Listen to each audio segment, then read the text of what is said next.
my goal in life, that when my time finally runs out, that the world will be a better place because I've been here.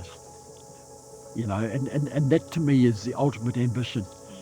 As the saying goes, ko ngaro ngaro he tāngata toitu te whenua.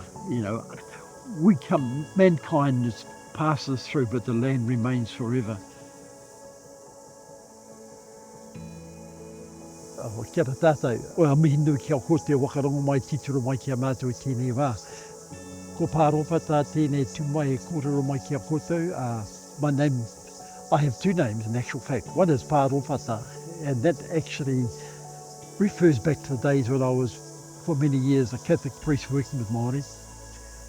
And my other name is Rob McGowan, and I tried to stop being called Pa, but everyone calls me that. But anyway, hei ha tēnā.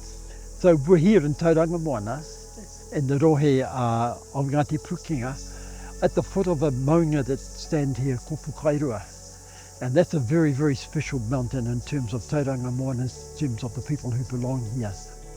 So we've lived in this place here for 21 years. When we came here, it had been used as a farm. There had been forestry here. There wasn't much kai, there were no fruit trees here. So I didn't feel very much at home here because there wasn't many things around here that I could connect to. And so really the first thing I started to do is, let's make this place beautiful again. Now at the time when we shifted here, I was working for the University of Waikato, teaching an introduction to traditional Māori medicine, rongo Māori. What I was finding is most of the plants I needed for medicine weren't actually here.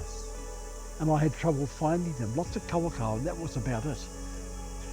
So I started planting all the plants I needed for rongoa. So I didn't have to go traipsing in the bush to find it.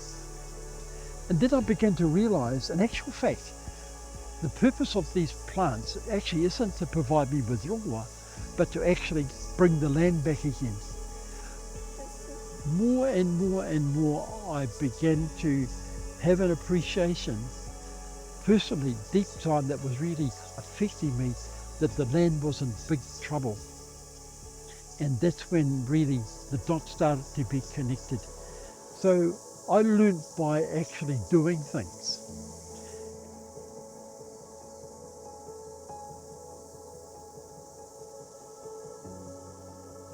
So this part of the bush was here already, but there used to be goats all the way through here. They came almost right up to the house. There was virtually no undergrowth here at all. All the mahoi, all the porokaiwhiri, or the hangi, those ones which normally are weren't there at all. And it wasn't until the goats were removed that the bush started to come back by itself. And that's something that somehow we've really got to appreciate, get people to appreciate just how actually those understory plants are the ones that actually keep the land alive. They keep the moisture and all those sort of things like this. I planted kauri trees at spaces of about 3 to 4 metres, but to accelerate their growth rate, I actually planted a kānuka between each two kauri. They grow quickly, but they don't grow tall. So the kānuka matched the growth rate of the kauri for a couple of decades. And then as the kauri formed the canopy, the kānuka have started to die out. And so if you look around, you'll find that some of the kānuka have already died. But in the meantime, the kauri have established and really gone for it.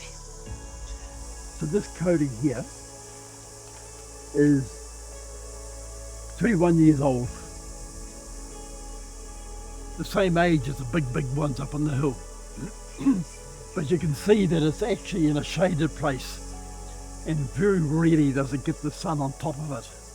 And so the tree's just biding its time. In this area here and close by, there's probably at least 50 kauri trees. Most of them are of about the same age.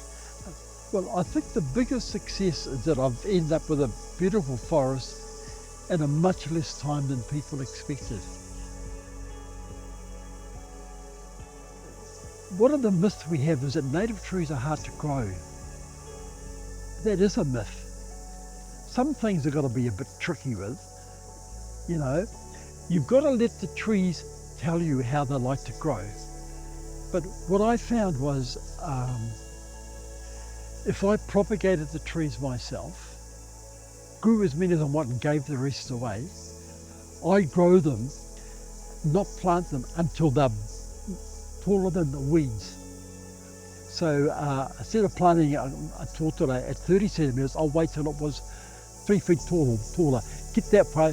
They grow amazingly quickly. As well as working full time and building a house and doing all sorts of things, I could grow and plant 1,000 trees a year, and it cost me about 50 cents a tree, and that was the cost of the planter bag, and I could reuse those and the potting mix.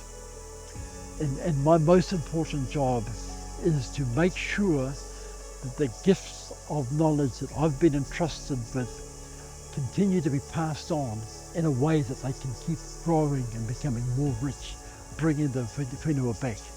New Zealand is actually a forest country. Our water is kept well by the forest. We actually need to care for the whenua and restore the forest for our land to be well again, and the lifestyle that we treasure to be able to last past our generation.